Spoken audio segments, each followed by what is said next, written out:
که یکی از سیاستمداران از جناح راست افراطی شویتسیا نسخه از کتاب قرآن را در نزد سفارت ترکیه آتش زد. وزارت خارجه این کشور از مقامات شویتسیا خواست آنها را که قرآن را سوزاندند به جوابگری بکشند. کتاب قرآن را راسموس پالودان رهبر حزب راست افراطی سختگیر آتش زد. مثل حق، یعنی مثل پروردگار، این کلام ذات است. قرآن کتابی نیست که یگان شخصیت عادی نویسه. کلام الله، سخنهای الله است، یعنی صحبت پروردگار با بنده هاش است. این قرآن زنده و پاینده و گویا همیشگی هست. ببین از دور جناب پیغمبر تا زمان ما را زیاده از 1400 سال شد. اون قرآن است که تغییر نیافته است. اون قرآن است که امروز هم باشه الحمدلله ما استفاده میبریم، ما با گفته های او زندگی میکنیم. حضرت آخر چی گفتن؟ گفتن گر تو میخواهی مسلمان زیستند نیست ممکن جز به قرآن زیستند. برادر بزرگوار، اگر بخواهی که در دنیا سلامت زندگی کنی، خوشبخت زندگی کنی، اگر بخواهی که در دنیا یعنی به عزت و به حرمت و فضیلت و شرافت و کرامت و محترم و بزرگ و خوشبخت باشی، حضرت میگه در این فتنه ها و بدی های دنیا برات ممکن نیست. فقط یگانه یک راه داری، اون راه هم به قرآن زندگی کردن است. اون راه هم با گفته قرآن زندگی میکنی، سلامت میمانی. نباشه غیر از گفته قرآن در هر راهی که رفتی راهی سلامتی نیست. برادر عزیز بزرگوار، پیغمبر بزرگوار صلی الله علیه وسلم وقتی رحلتی از دنیا شو بودن، برای اهل اصحاب یک وصیت کردن. گفتن ترکت فیکم واعظین، گفتن من از بین شما یعنی میروم، از بین شما دور میشوم، برای راهبری و راهنمایی شما من دو واعظ نصیحتگر باقی میگذارم. اگر شما این دو واعظ پند نصیحت گوش کرده و با گفته این زندگی کرده، شما بدبخت و رسوا نمیشوی. اینها چی هستند؟ السلام علیکم برادران و خواهران اسلامی. با آمد ماه شریف رمضان شرکت مهاجر تور برای شخصانی که در ماه شریف رمضان میخواهند که به حج عمره سفر کنند با نرخ‌های خیلی ارزان پیشکش ما و شما نموده است. از همین روز با قیدگیری سر می شود.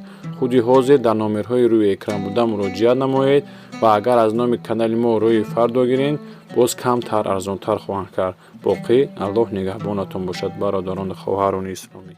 الناطق و الصامت، جناب پیغمبر یکی از اونها خاموش است، دیگرش یکی از اونها گویا هست و دیگرش خاموش. الناطق القرآن و الصامت الموت، اونه که گویا هست جناب پیغمبر گفتن قرآن است که با گویاهیش شما را نصیحت میکنه. که متاسفانه امروز مسلمان و مسلمان زاده دور و زمان ما از قرآن استفاده برده نمیتونه، چون که یعنی علمش نداره، از علم قرآن دور شده است. دویمش که خاموش است، این مرگ است. برادران عزیز، ما و شما باید مسلمان ها نه تنها یعنی تلاوت عادی قرآن بدانند، باید مسلمان شخصیت مسلمان باید معنای قرآن بدانند.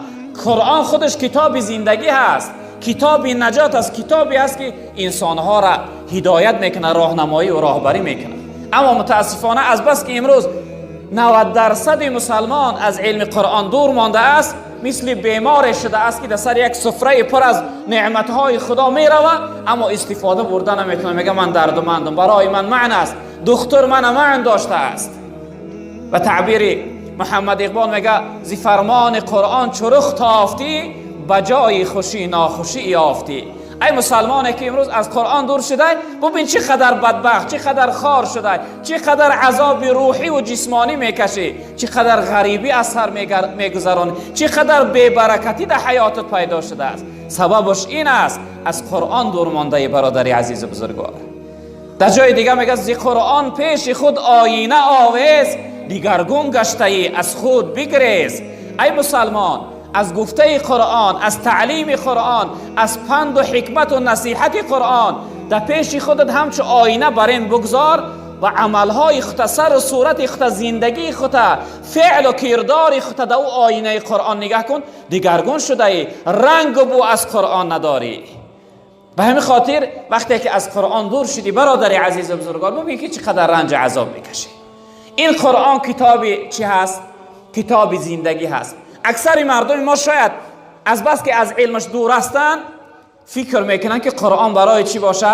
برای مرده ها، یعنی در حق مرده ها ختم کردن، در حق مرده ها در سر مزار سوره تبارک خواندن، در سر قبر پدر و مادر آیت خواندن. البته برای مرده هم رحمت است، اما من و شما زنده ها زیادتر به این قرآن محتاج هستیم برادران عزیز. اگر بخواهی راه حل تمام مشکل ها را قرآن بیان کرده است.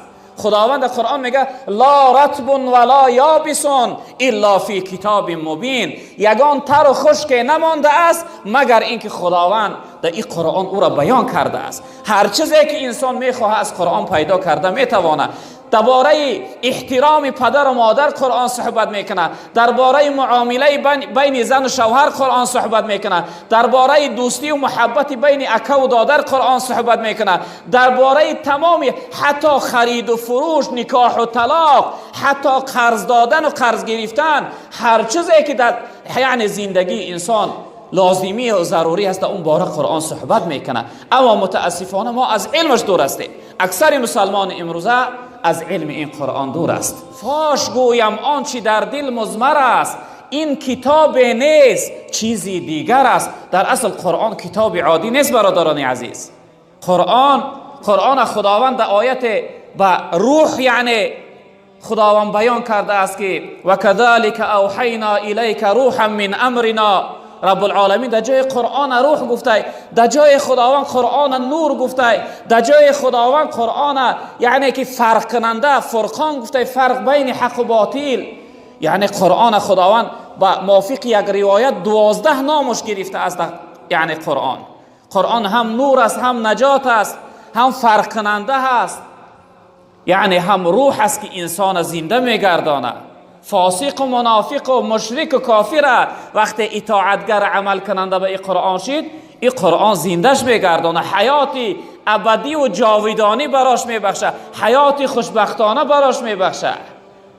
کلمه قرآن معناش چیست برادران عزیز؟ ما فقط قرآن شنیدیم، شاید که 90% این جمعیت ندونه قرآن چی معنا داره. کلمه قرآن به معنای خوانش میشه و کتاب خوانش، کتابی که باید دائما انسان در خواندن او مشغول باشه، دائما انسان باید این قرآن تلاوت داشته باشه، قرائت داشته باشه، باید مسلمان به معنای این قرآن آشنا باشه. به تعبیر محمد اقبال گفتن چون به جان در رفت جان دیگر شود. این قرآن وقتی که در حیات هر شخصیت عملی شد، حیات او را دیگرگون میکنه، حیاتش پر نور میکنه، حیات او را حیات خدایی میگردانه، یعنی حیات او را حیات پر از عبادت میگردانه. مثل حق پنهان و هم پیداست این، مثل حق پنهان و هم پیداست این، زنده و پاینده و گویاست این.